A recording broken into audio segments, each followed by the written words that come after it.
طه ما أنزلنا عليك القرآن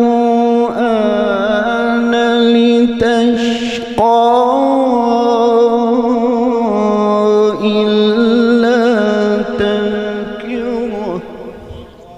إلا تذكرة